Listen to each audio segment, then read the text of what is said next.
The flickering torchlight barely reaches the damp stone walls, but you hear it, a scream, raw and broken, echoing from the shadows. Chains rattle, and a grotesque iron contraption glints in the dark. Its purpose too horrific to comprehend. You're not supposed to be here, in the underbelly of medieval Europe, where pain was a science and truth was a lie. This is a secret they buried deep. A truth so twisted it'll make your blood run cold. I'm about to take you into the dungeons, to reveal the torture devices they didn't want you to know about. Stay with me, because this will change how you see humanity's past. Don't forget to subscribe, like, and comment to dive deeper into this rabbit hole. You're in a world where power was absolute and dissent was a death sentence. From the 12th to the 17th centuries, medieval Europe was a place of fear, where the church and state wielded torture to control body and soul. These weren't random acts of cruelty. They were calculated, designed to break you in ways that left no escape. The devices were tools of terror, each with a name and a purpose, crafted to extract confessions or punish the defiant. The Spanish Inquisition, starting in 1478, perfected this art. But it wasn't alone. Castles, monasteries, and town dungeons across Europe hid these machines. You might be a heretic, a witch, or just someone who spoke too freely. It didn't matter. Once you were accused, the dungeon awaited. In Bamberg, Germany, 1,000 people were tortured and killed between 1626 and 1631. The devices weren't just for pain. They were for spectacle, to show everyone what happened to those who dared resist. You're not just a prisoner. You're a lesson, your screams a warning etched into the stone. Let's start with the strapado, a device so simple yet so brutal. They tie your hands behind your back, loop a rope through your wrists, and hoist you into the air. Your shoulders twist, your joints pop, and the pain is like fire racing through your body. In Venice, inquisitors used it to force confessions from suspected heretics, letting you drop just enough to tear muscle, but not kill you. Not yet. The historian John Tedeschi notes that the strapado was favored because it left no visible marks, perfect for merciful torture. You're hanging there, your own weight betraying you. As a hooded figure asks, confess.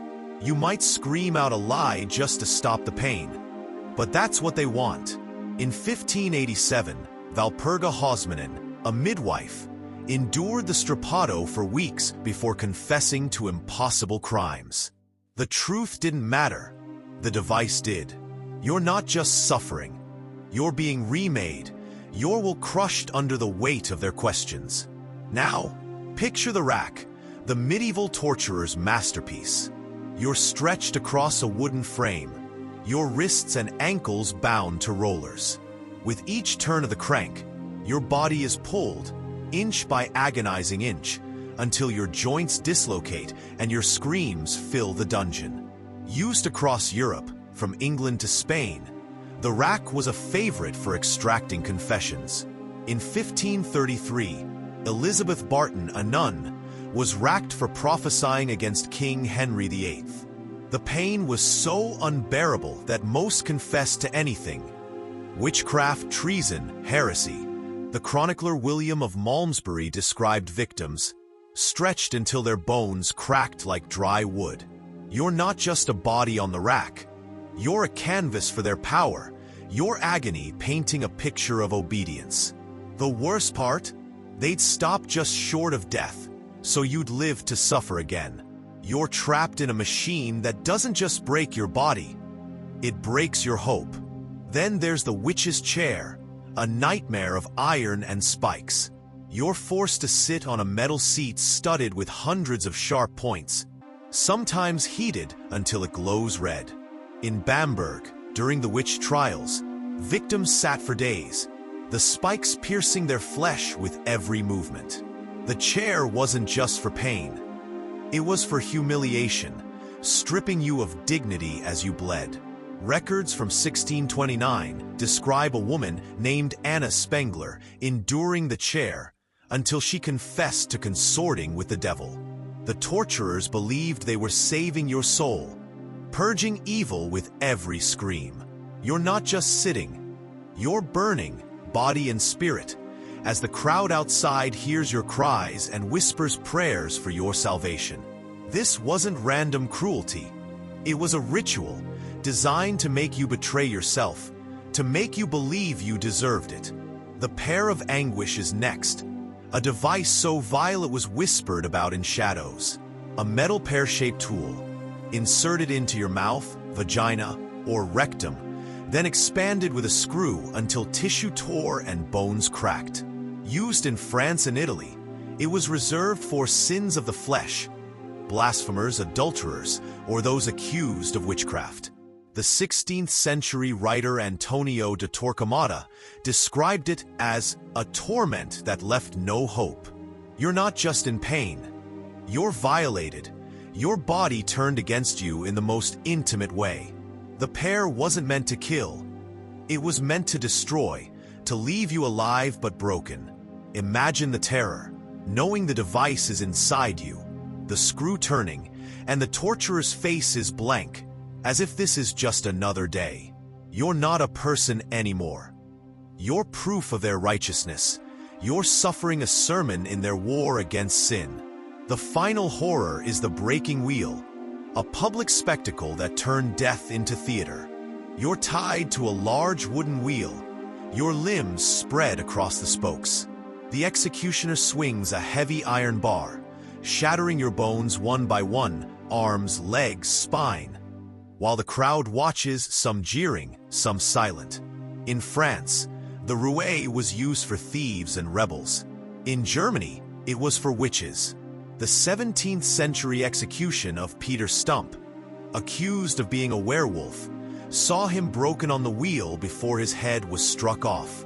Your screams draw cheers, your pain a performance. If you survive the breaking, they hoist the wheel upright, leaving you to die slowly, your body a twisted wreck under the sun. The chronicler Jean Froissart wrote of crowds gathering as if for a festival. You're not just dying, you're a warning, a message to the living. This is what happens when you defy the order. Here's the truth they didn't want you to know.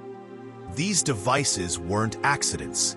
They were tools of a system built on fear, where the church and state use pain to silence, to control, to erase.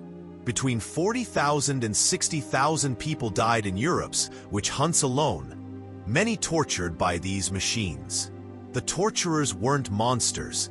They were ordinary men, believing they were doing God's work. You wouldn't survive because survival wasn't the point.